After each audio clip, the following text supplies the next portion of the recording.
Hello ನಮಸ್ಕಾರ, ನೀವು ನೋಡ್ತಾ ಇದ್ದೀರಾ ಇಂಡಿಯಾ ಫಸ್ಟ್. ನಾನು ರಕ್ಷತ್ ಶೆಟ್ಟಿ. ಈಗ ಹೆಡ್ಲೈನ್ಸ್. ಬಿಜೆಪಿ ತನ್ನ 2ನೇ ಪಟ್ಟಿಯನ್ನು ರಿಲೀಸ್ ಮಾಡಿದೆ.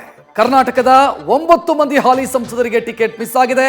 ಪ್ರತಾಪ್ ಸಿಂಹ, ನಳಿನ್ ಕುಮಾರ್ ಕಟೀಲ್, ಸದಾನಂದ ಗೌಡರಿಗೆ ಟಿಕೆಟ್ ಮಿಸ್ ಆಗಿದೆ. ನಿವೃತ್ತಿ ಘೋಷಿಸಿದಂತ ಜಿಎಂ ಸಿದ್ದೇಶ್ವರ್, ಉದಾಸಿ, ಶ್ರೀನಿವಾಸ್ ಪ್ರಸಾದ್, ಜಿಎಸ್ ಬಸವರಾಜ್, ಕರಡಿ ಸಂಗಣ್ಣ ಅವರಿಗೂ ಕೂಡ ಟಿಕೆಟ್ ಮಿಸ್ ಆಗಿದೆ. ಉಡುಪಿ ಚಿಕ್ಕಮಗಳೂರು ಕ್ಷೇತ್ರದಿಂದ ಕೋಟಾ ಶ್ರೀನಿವಾಸ್ ಪೂಜಾರಿ ಅವರಿಗೆ ಲಕ್ ಖುಲಾಯಿಸಿದೆ. ಆದರೆ ಸಂಸದೆ ಶೋಭಾ ಕರಂದ್ಲಾಜೆಗೆ ಬೆಂಗಳೂರು ಉತ್ತರಕ್ಕೆ ಅಕೊಮಡೇಟ್ ಮಾಡಲಾಗಿದೆ. ವಿಧಾನಸಭೆಯಲ್ಲಿ ಸೋತಿದ್ದಂತ ಮಾಜಿ ಸಚಿವ ಶ್ರೀರಾಮುಲುಗೆ ರಾಜಕೀಯ ಮರುಜನ್ಮ ಕೊಡಲಾಗಿದೆ. ವಿರೋಧದ ಮಧ್ಯೆ ಭಗವಂತ ಖೂಬಾಗೆ ಮತ್ತೆ ಅವಕಾಶ ಸಿಕ್ಕಿದೆ.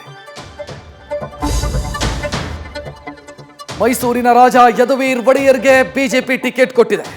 ಟಿಕೆಟ್ ಕೈ ತಪ್ತಾ ಇದ್ದಂತೆ ಯದುವೀರ್ ಒಡೆಯರ್ಗೆ ಪ್ರತಾಪ್ ಸಿಂಹ ಶುಭ ಕೋರಿದ್ದಾರೆ. ಅಲ್ಲದೆ ಕೂಡಲೇ ಪ್ರಚಾರ ಶುರು ಮಾಡೋಣ ಅಂತ ಪ್ರತಾಪ್ ಸಿಂಹ ಘೋಷಿಸಿದ್ದಾರೆ. ಈ ಬಾರಿ ಲೋಕ ಕುಸ್ತಿಯಲ್ಲಿ ಗ್ರಾಮಾಂತರದ ಗಮ್ಮತ್ತಿರಲಿದೆ. ಗೌಡರ ಹಳೆ ಕೋಟೆಯಲ್ಲಿ ಡಿಕೆ ಫ್ಯಾಮಿಲಿ ಜೊತೆ ಮತ್ತೊಮ್ಮೆ ಜಿದ್ದಿಗೆ ಚಾಲನೆ ಸಿಕ್ಕಿದೆ.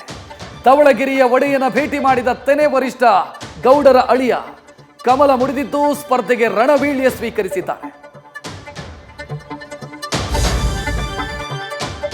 ಮಂಡ್ಯ ಅಂತಂದ್ರೆ ರಣ ರಾಜಕಾರಣ. ಆದರೆ ರಾಜಕೀಯದಲ್ಲಿ ವೈರತ್ವ ಶಾಶ್ವತವಲ್ಲ. ಸಕ್ಕರೆ ನಾಡಲ್ಲಿ ಅರ್ಧ ದಶಕದ ಯುದ್ಧಕ್ಕೆ ಸುಮಲತಾ ವಿರಾಮದ ಸುಳಿವು ನೀಡಿ ಮೈತ್ರಿ ಧರ್ಮದ ಪ್ರವಚನ ಮಾಡಿದ್ದಾರೆ.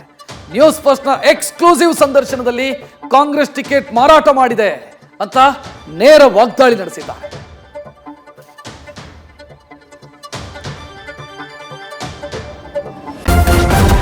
ನ್ಯೂಸ್ ಫಸ್ಟ್ ನಿರ್ಭೀತಿಯಿಂದ ನಿಮ್ಮ ಪರವಾಗಿ.